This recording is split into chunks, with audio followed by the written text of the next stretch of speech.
Everyone, welcome back to another episode of She Leads Too. I'm your host Vishakha, and we have Samantha with us. Hi, I'm Samantha. We're so excited and you're joining us today because this is going to be a really fascinating conversation. Today's guest is one of those careers that immediately makes you very curious. She has worked across research, government, academia, consulting, and international policy. She has taught us Georgetown University, worked with organizations like United Nations Office on Drugs and Crime, the US Senate, the Soufan Center, and several leading policy institutions all around the world. But what stood out to me the most while reading about her journey wasn't her resume, but it was the curiosity behind it because every role she has taken has been driven by wanting to understand how the world works. So today we are talking about curiosity, leadership, national career, understanding the world around us, and hopefully answering a question many of us has asked ourselves. How do people actually end up doing all of the work like that? Caroline, welcome to She Leads to Podcast. Thank you so much for having me. It's great. It's great to be here and hi to everyone who's listening. We're genuinely so happy to have you here. Thank you for your time to join us. Uh, so before we jump into all the serious stuff, I just have to ask this because I think people have a very Hollywood version of your career. So when someone asks or hears about geopolitical analyst, I imagine they picture giant scenes, maps everywhere, classified files, maybe someone whispering into an earpiece. How do you actually explain a job to someone who has never heard of it before? A great question. So, my rule that I usually use is whenever I'm at like a party and I have like 2 minutes to tell someone, I'll often just say, "Oh, I'm a journalist," just because it's a quick answer and it's something that people are very familiar with. But I find that if the person I'm speaking to, if they're really interested about what that is, what that entails, I'll usually say that I'm actually a geopolitical analyst. It's kind of this combination of research. It's a combination of academia. It's a combination also of journalism as well. And it really is kind of this nexus, this intermediary between so many different career paths and different places within geopolitical analysis that allow me to inform policymakers as well as engage with just regular readers, as well as engage with governmental stakeholders and practitioners. And, that's how I typically explain what I do. But it really depends on, the level of familiarity, the level of enthusiasm, and sometimes just how much time I have to explain it to different people. That because social media has definitely romanticized so many careers. What's one misconception people have made about your work that makes you smile? I think that sometimes, different people will assume that my work is either immediately tethered to government work or sometimes that it is a journalism, purely journalism, which I always find both of these to be a compliment, just because I love to work with these different practitioners and with these different officials and reporters. So I always think it's a compliment when someone says that I'm a reporter, even though I truly am not. And I also find it to be a compliment when someone will say, oh, I think that this is kind of adjacent or integrated in government, just because I think that there's so many incredible roles in government, and that's a really fulfilling career as well. So it's always a compliment to be kind of misinterpreted kind of within the field in different corners within the field. Great. Also, I've noticed something very interesting throughout your introduction. So basically, I was going through your introduction online, and everyone just talks about your work here and there. But I'm just curious, outside of everything that you have accomplished, who is Caroline? Who's Caroline? I will say, since I was in high school, I was really, really interested about how, not necessarily how the world works, but how, people can shape in different communities and different mindsets can shape world politics, and how at the end of the day, we're all very, very similar, and how essentially, diplomacy just really is relationship making. And I'm someone who is an extrovert. I really love to meet new people. I really love to get to know them. I love how relationships can open up so many different opportunities. And that, at the end of the day, that is what diplomacy is. It is putting people in a room and really forcing them to engage in conversation, getting to know them as people, not only just, beyond their positions and beyond policy positions as well. And that to me, I think is incredibly important. And that really was the genuine curiosity that kind of spurred what I wanted to do in the field. And that I think I would tie, that's the interest that really ties everything and anchors everything together. What does a completely work-free weekend look like for you? Are you A someone who weekend? yes, a weekend. Are you someone who likes staying at home, traveling, reading, trying new cafes? What's your version of recharging? That's a great question. I would say a typical weekend for me, my husband and I live next to a park and we have a 6-year-old dog. What we love to do, what we live for, is taking her on a very, very long walk and passing by a cafe that is in the park, and we'll sit down. We'll go by the boathouse and just really take in, hopefully it's a nice and sunny day, at least one of the days over the weekend. And we'll sit over, coffee, plan out our week, talk about, future travel, future engagements, and really use that to recharge. And then typically we'll go back to our apartment and we'll either, carry out different work tasks or clean up the apartment and just really get ready for the week ahead. Seems like such a perfect day, huh? Um, Now let's rewind a little bit. As looking at a career today, it almost feels like this path was meant to happen for you. But I'm guessing it probably didn't feel that way while you were living it out. So growing up, were you always interested in global affairs, or was there like one particular moment where it changed everything? Definitely. I would say that when I was in one particular class, it's not always held in different schools, but it's called AP Human Geography, and it's a really fascinating course that challenges students to understand, how, what different demographics are, how they impact politics, really the human geography of our international system, and how that, is changed and shaped by human behavior and preferences. Patterns of living and whatnot. And that definitely was a course that introduced several really, really intense conflicts, and brought them into kind of my political consciousness.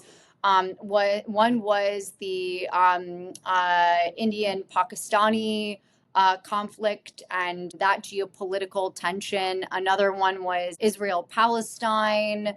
And then there were a few others that were introduced. And then one of the final assignments of that course was to essentially talk about why one conflict should be prioritized and is more existential than the other, which in retrospect, it's very difficult to do that. And, different conflicts fluctuate all the time. So, of course, when we assign different geopolitical importance and urgency, that changes. But I do remember studying and looking at different conflicts and really appreciating how important it was for not only just U.S. policymakers, but policymakers around the world to really understand the drivers behind these issues and identify solutions and practical solutions. And so I really enjoyed that course, and I really, really was excited about that final project. And that was something that definitely incentivized me to switch from a path that I thought would be journalism. Initially, when I was in high school, I thought I wanted to pursue, traditional journalism. And instead, I understood that, these things could kind of integrate together. And I was interested in then pursuing geopolitical analysis. That sounds interesting. Was there a particular teacher or maybe even a class that made you realize this is something I want to spend the rest of my life learning about? Definitely. I would say the AP Human Geography class for sure. There are quite a few more as well. So many courses that I took at my alma mater, the American University, and their incredible school, the School of International Service. They had so many courses that I took that I really, really engaged in. And really admired. There was one course, and I'm positive he's probably still teaching it, Dr. Guy Ziv. He did an incredible course on the Israeli-Palestinian conflict. And that was something that I really enjoyed. I remember in my senior year, and he did it in such an incredible and objective way. Also, of course, so many courses that I took on terrorist organizations, the politics of the Middle East. I also, of course, enjoyed several courses on Islam, and just really appreciated the beauty of that religion. And definitely, even tracing back to high school, as well as my graduate school and my graduate studies, looking at different courses on the Ottoman Empire and different communities and identities across the Middle East, history of the Cold War in the Middle East. All of these courses definitely impacted my appreciation for not only the region of the Middle East, but also motivated me to pursue this career path. Got it. Something that I found really interesting about your education is that you've experienced so many different environments. American University, SOAS, LSE, like each of those institutions has completely different culture. And looking back, how did each place shape the way that you think? Definitely. I mean, in so many different ways. I think that while I was at the American University, the proximity to Washington, D.C. was really fantastic. That really gave me a general feeling and a general understanding of the pulse of Washington. The ability to also intern and engage with so many different organizations, understand really and see how government works. I was able to work on Capitol Hill in Congress. I was also able to work for several news organizations, the State Department as well. And these were all really incredible opportunities that only institutions and universities like the American University or George Washington and Georgetown and so many other DC university and school systems can offer. And so I'm very grateful for that. And in London, it was a whole different experience. Being able to be near a completely different type of government, with different policies, with a different perspective, particularly when it comes to security and defense issues. I was there also when Brexit was being finalized. And so that was something that was really fascinating. I was there also during the first Trump administration, and I got to see Oh, wow. how the UK perceived the Trump administration, and then I got to really understand, what the public perception was, and engage and discuss with a lot of my classmates.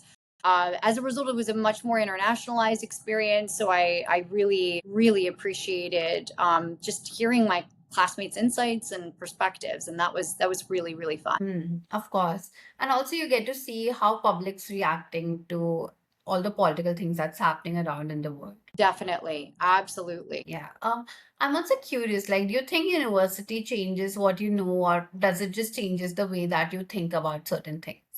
Definitely. I think that, university by design is, this experience is designed to try and challenge not only how you see the world, but also how you relate to others and how you relate to different classmates and different communities, and, push you to question things, push you to challenge different assumptions. And I think that I'm so grateful to have had, so many different educational environments where I really got to, enjoy that process and surround myself with different classmates that were also really engaging and really taking full advantage of that design. I love that distinction.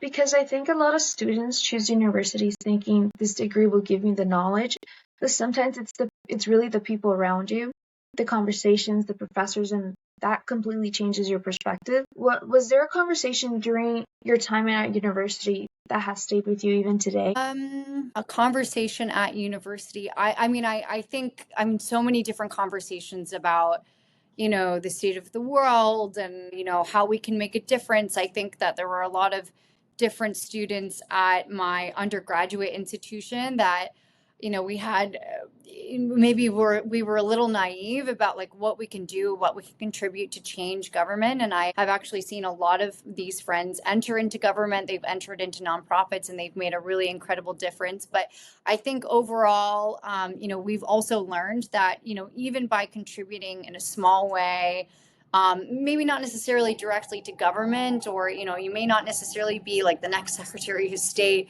or, the next ambassador of the United States to Jordan, or an elected member of Congress. But maybe if you are, working at, an NGO, or even if you are an analyst or a journalist, or In some cases, even a contractor, there's a lot of space to make a difference, not only in just US policy, but difference for different communities.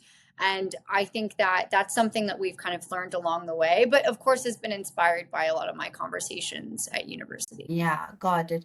When I looked through your career journey, what stood out the most wasn't just like the number of impressive organizations that you worked into, but it was how different they were and your roles in all of those organizations, from journalism, research, government, teaching, consultancy, policy, and everything.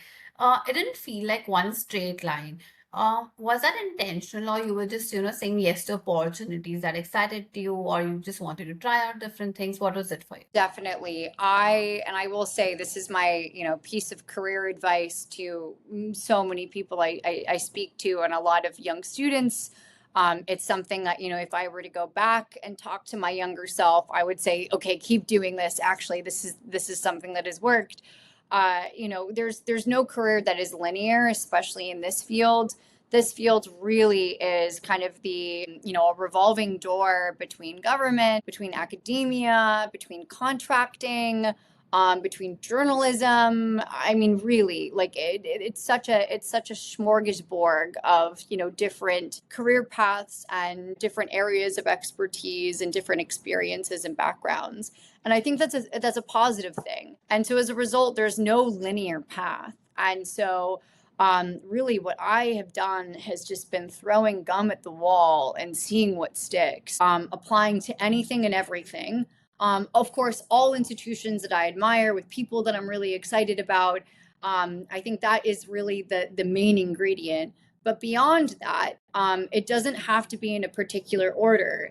This isn't like, for example, becoming a doctor or becoming a lawyer where there is, a set path where you have to do A, B, C. Instead, you can do things in reverse. You don't have to go get your graduate degree first. You can go into the workforce. You don't always have to get your PhD. You can go into government first. You can go into government last. And I think there's a beauty to not only that flexibility, but to really allowing people to decide what order they want to do things, or in some cases stay in one particular corner of the field. And if they like it, stick that out. And I also think that it's a field that's very relationships based too. So, if you find a mentor at one organization, there's a very high likelihood that if you've worked well and if you get along well with them, they might actually try and tap you on the shoulder a few years down the road and say, hey, do you want to work at this new organization that I have just started with? And I've been very lucky that's happened to me. It's happened to a lot of my colleagues, and I think really shows and resonates, or it really kind of shines a light on how powerful relationships can be and how they can very much define your career, instead of, say, finding things on LinkedIn or Indeed or Glassdoor and really plotting precariously a pathway. Yeah, of course. And it's just so comforting to hear that you can just, have a map customized to yourself. Like in a lot of other career fields, like you just have a set list of things that you got to do. Step one, step two, step three, step four. And then like this, you can just frame it up yourself. You can have whatever things you want to do in whatever order. So that's great to hear. Also, because I know so many students, including myself, sometimes we just feel this pressure to have our entire life planned by mid-20s. So, did you ever feel that pressure, or were you comfortable figuring things out as you went and go with the flow sort of person? I don't think I ever had like a 5-year plan. And I think that's just my personality, in the sense of I am way more of a person who just wants to take things as they go. I'm someone who has ADHD, and so therefore, like, it very much is baked into my way of thinking, my way of, seeing the world, and my way of working as well. And I think that, something, when it comes to ADHD and other kind of kind of ways of thinking like ADHD sometimes can be an asset. And then on top of that, it's very helpful because you don't necessarily feel constrained by a set plan. I had a lot of classmates who did have set plans. Some of them went on to actually execute those plans very well, and then some completely shattered that 5 year timeline. And I think that, again, there's no successful way to do it, and there's no right way and there's no wrong way. I do personally think that it's sometimes more fun.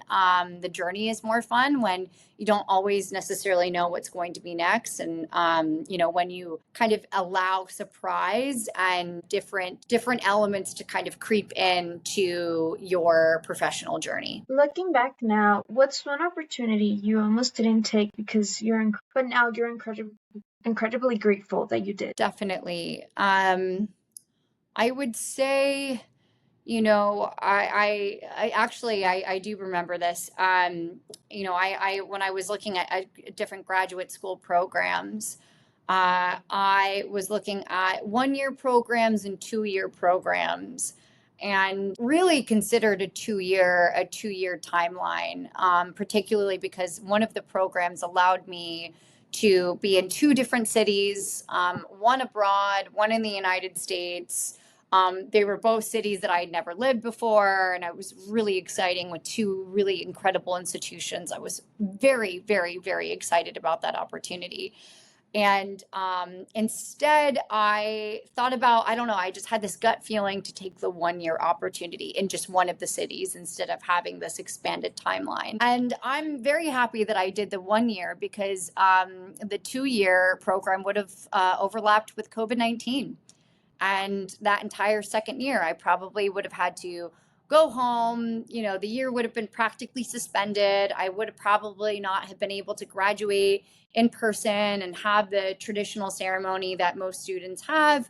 And, I think that timing was definitely on my side there. And I very much empathize and sympathize with the students who did graduate in 2020. I've had so many colleagues and so many mentees and, people in my network that either did graduate school or undergraduate or even, high school during that time. It's a very difficult time to be in education, and a very difficult time to be in the classroom. And I think that, that definitely was something where I looked at that and I was like, wow, I really dodged a bullet and I didn't know it. But I'm happy that I went with my gut. Yeah, seems like things were working for you at that time. There's this one word that keeps coming to my mind whenever I'm reading about you, which is curiosity. It almost feels like every role that you've taken started with a question. So, do you think curiosity is something people are born with, or it's something that we can intentionally build by ourselves? Great question. I think it's definitely something that people can intentionally build. And I think that if you're able to, surround yourself with curious people and, both friends and mentors and instructors that really challenge you, but also they want to know more about you and the world, that definitely rubs off. And so I definitely don't think it's something that's inherent and that you're born with. It's something that you can certainly develop over your career and your lifetime, definitely. Actually, I think that kids are naturally very curious, but somewhere along the way, we just become afraid of asking questions because we don't want to look uninformed, and a lot of kids are just scared to ask a lot of questions in front of the teachers, parents, and people around them. So, do you think adults have forgotten how to be curious? I don't know. I mean, I think that in some ways, yes, and I think that there are so many different expectations, particularly on students, to get things quote right, and there's this conformity to like the right or wrong sorts of questions. Um, Additionally, I think that there's just also a lot of pressure to have it all figured out all at once, which is something that definitely it kind of blocks out creativity and curiosity. But at the same time, I think that, curiosity is an asset. And, later on, especially in your career, especially in social sciences and a career like international relations, you have to have it in order to to write, to make relationships, to, really allow that to drive you to different conclusions and create different insights. And so, I think that it's still out there, and people can still identify it, and there's school systems that definitely provoke these different questions of curiosity in their classrooms. But I definitely also see an environment where, with this expectation that 15, 16-year-olds need to have it all figured out, that's something that can sometimes discourage curiosity. Yeah, I do agree with you 100%. Also coming back to you, you and a career, you've spent your career trying to understand what's happening around the world, but for most of, for most people, our understanding comes majorly from social media, scrolling through 30-second videos, headlines, tweets, sometimes memes. So, how can someone become genuinely informed without feeling overwhelmed about a lot of issues going around? It's a great question. I think definitely what we're seeing right now is the kind of the reduction of our attention spans. That's very clear. I think that Instagram, TikTok, they're manifestations of this, as well as they've shaped this reduction in what we can tolerate in terms of how long of a video can we watch. How long of an article do we want to read? And I have to say, look, it's impossible to say, all right, everyone, delete your accounts and abandon social media platforms in favor of long form reading, and trade your TikTok for several essays and reports and monographs.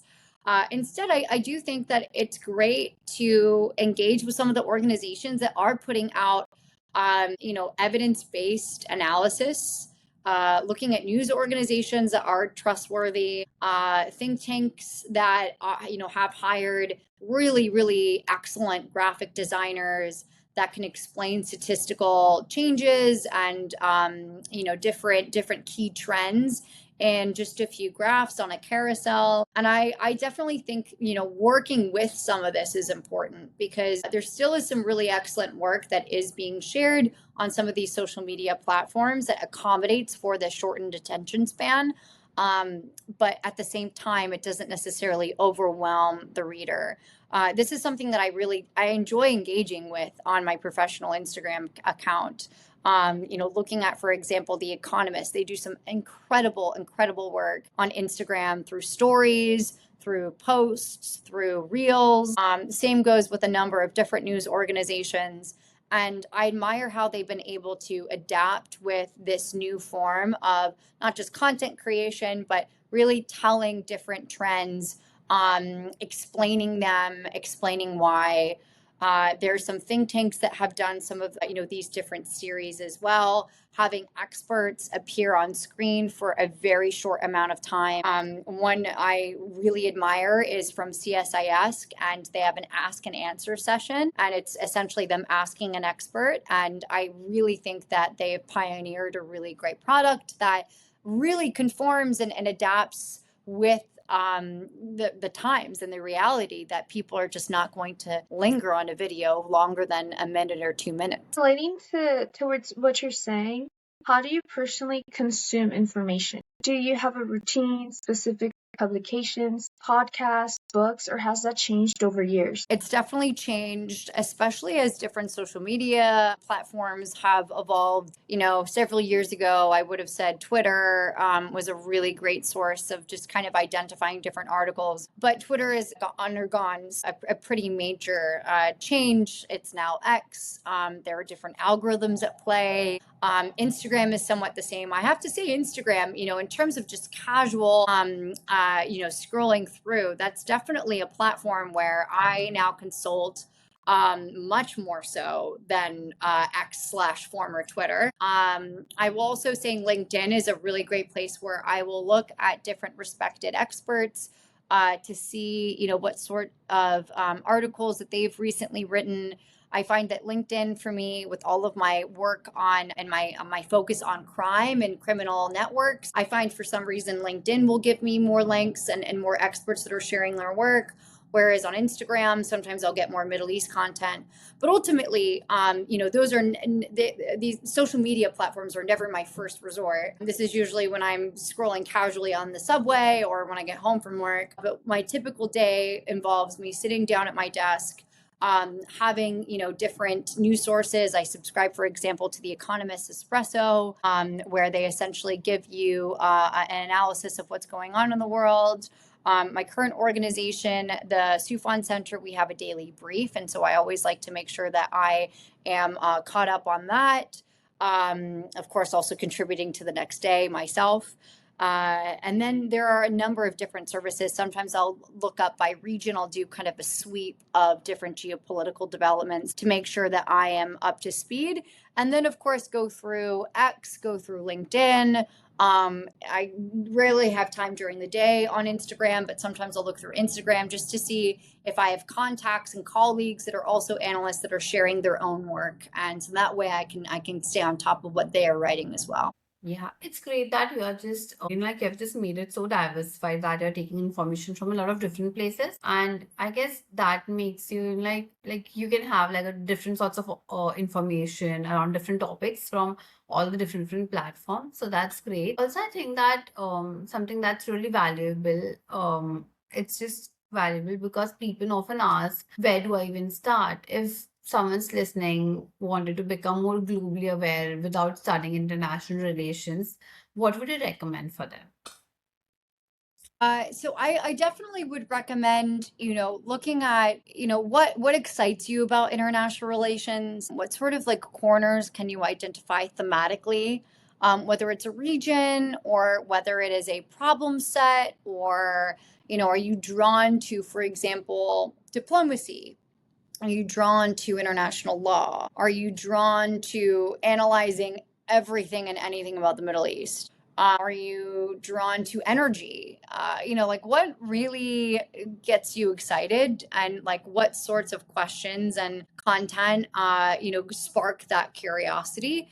And from there, once you identify some of these key questions, that can help you kind of shape your journey. So, for example, I have some friends who are, very much engaged in international law.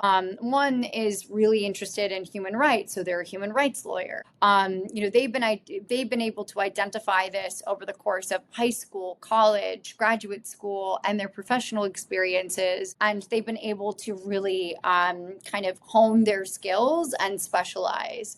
For me, it was always the Middle East. I always had this fascination with the Middle East, and that's still a region that I'm very much engaged in today. But I was fascinated with so many different aspects that I knew for a fact I didn't want to be, a lawyer. I knew for a fact I didn't want to just focus on energy politics. I knew that I wanted to really look at the whole package and diplomacy at large and analyze what was going on. And that helped me really identify this particular track, which really looks at broad, regional, and international geopolitics. I love asking guests this because everyone's answer is completely different. What's something you spent years studying that you wish every single person understood in just 5 minutes? Ooh, and I say this, and I'm not saying that I completely understand it either, but I definitely think that peace studies, conflict resolution, most college courses and graduate schools will offer at least like one or two courses on conflict resolution. I think it's just a very helpful and practical course. It challenges you in understanding different mechanisms for not only conflict resolution, but also post-conflict reconstruction and accountability. I think that these are all so important. And despite all of the work and body of academic analysis that has been built over the years, we're still seeing in cases like, for example, in Syria, there's a lot of expertise and there's a lot of models that have worked, have not worked, but still there's a degree of paralysis about what to do and what to implement and how that will fit different political contexts.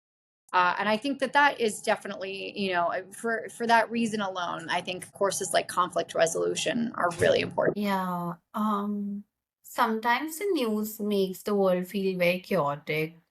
Conflict, economy uncertainty, technological change, climate concerns. It's just very easy to start believing that the world is becoming a worse place. For someone whose work involves studying global issues every day, like, are you optimistic about the future, or has your work made you more realistic about the future? I would say there are different contexts that make me optimistic. I do think that we are in a dark period, particularly in the United States. And, you can even see there was a recent statistic that was released by The Economist that showed how public trust in institutions, our elective legislative bodies, and even in some cases like banking sectors and tech companies, that's all sliding very, very fast. That does not make me optimistic, and it makes me recognize that we have a lot of work to do in the years to come when it comes to really rebuilding the social contract, not only just here in the United States, but also really trying to rethink how the United States can reconstruct its place in the world and be a positive source of impact. So I think that that's definitely something that I am a bit of a Debbie Downer on. But I know that there is a way out, and with the right people, with enough bright minds, that's possible. I definitely do worry about, when it comes to talent in policymaking, attracting bright minds, attracting talent, attracting the right people that are in it for the right reasons. I think that, with the state of the economy, not only just in the United States, but really the cost of living that is rising in so many different places around the world. It is really disincentivized many people from pursuing public service or analysis, or in many cases, even like non-governmental organizations and work that really does improve, and works on different sets of issues that can make a difference. And so I think that's definitely something too that I'm worried about, and I hope that we can kind of change the trajectory for as a result, because I think we need talent when it comes to public service, as well as working on key conflicts and issues. Completely agree. And I think that's actually the perfect transition into the next part of a journey. Because curiosity is one thing, but turning curiosity into an actual career, it's just something entirely different. We have worked with governments, organizations, city consultancy, and some of the world's leading policy institutions. So next, I love to unpack what those experiences actually look like, because I think from outside they are incredibly fascinating for all of us. But most people don't really know what happens behind the scenes. So one thing I think people often misunderstand about the careers like yours is that they only see the finished reports, the interviews, the publications, and the finished product. They don't actually see the hours of research behind them. When you are beginning a project, what does your process actually looks like? Like, how do you go from asking a question to building a conclusion you are confident in? Definitely. I mean, I think it really depends on, what the product is. I've worked on some reports that have taken quite literally years, to kind of build up and to build up different streams of evidence, to develop a hypothesis, develop a theoretical framework. And then there are days where sometimes I'll just write an article within, 3 or 4 hours. It really depends on like what the topic is, and what the scope and the scale of that project is. I would say with the big reports, I always will almost over research in terms of really building out a literature review and understanding like what analysis exists, what different forms of evidence, different theoretical frameworks exist that I can really situate my argument within and contribute meaningfully to the discussion. Additionally, I look at, the policy landscape. Where is the needle when it comes to congressional interest, when it comes to U.S.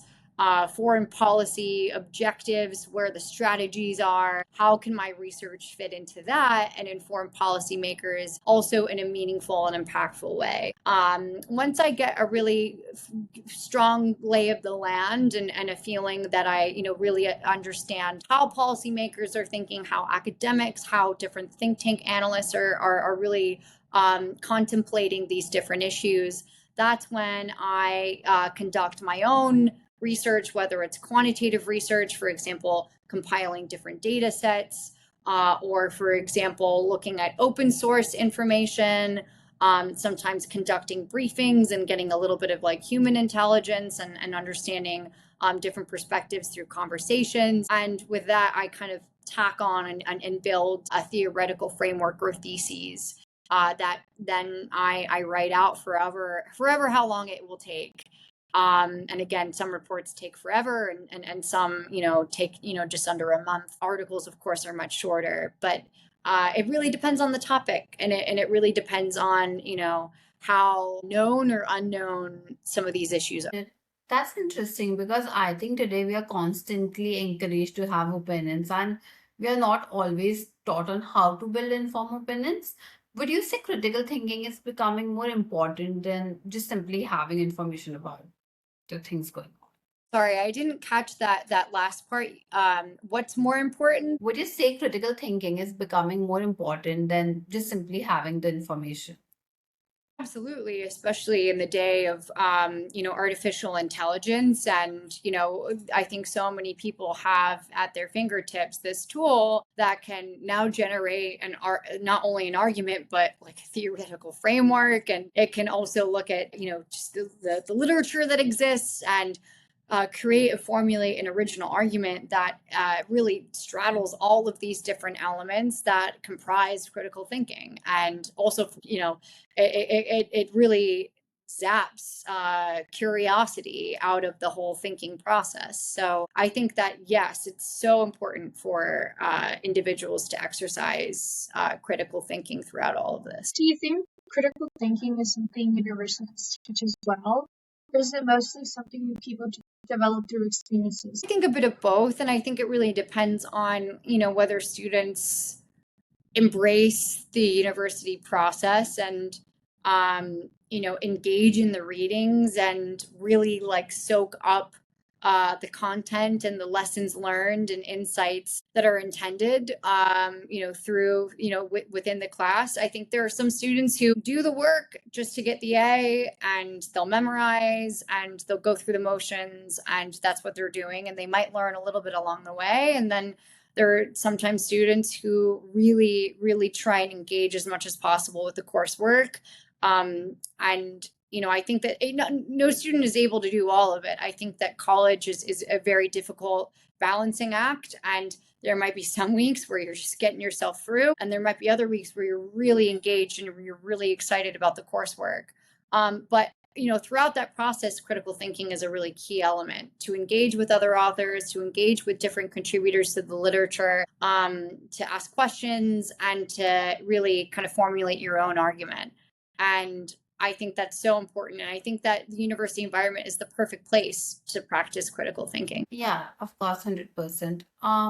Also, I've worked with organizations like UNODC and several international policy institutes for students listening who might not even know these careers exist. What does working with international organizations actually look like on a day-to-day basis? It's a great question. So, I mean, for all of these organizations, I worked for them in a very limited and part-time capacity, in the sense of I would fill a very small research gap, whether that is writing a report or a chapter for a book, and then engaging with policymakers, at that organization on, like a case by case basis. So for the UNODC, I was able to travel there, several times and engage with a lot of their scientists, engage with a lot of their analysts and researchers, and identify new trends that were emerging in the world of illicit economies, and illicit drugs specifically.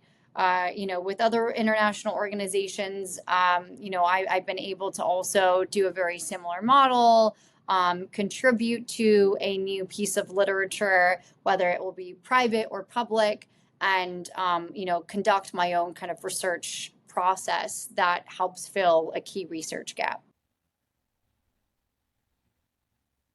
Yeah.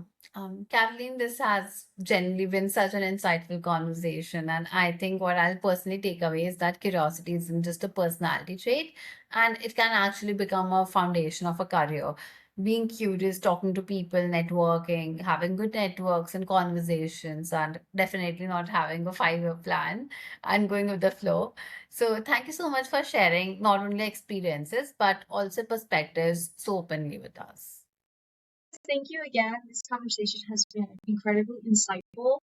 And I know our listeners are going to walk away feeling more curious, more informed, and hopefully a little bit more confident about exploring different pathways, and that you may never know what you considered before.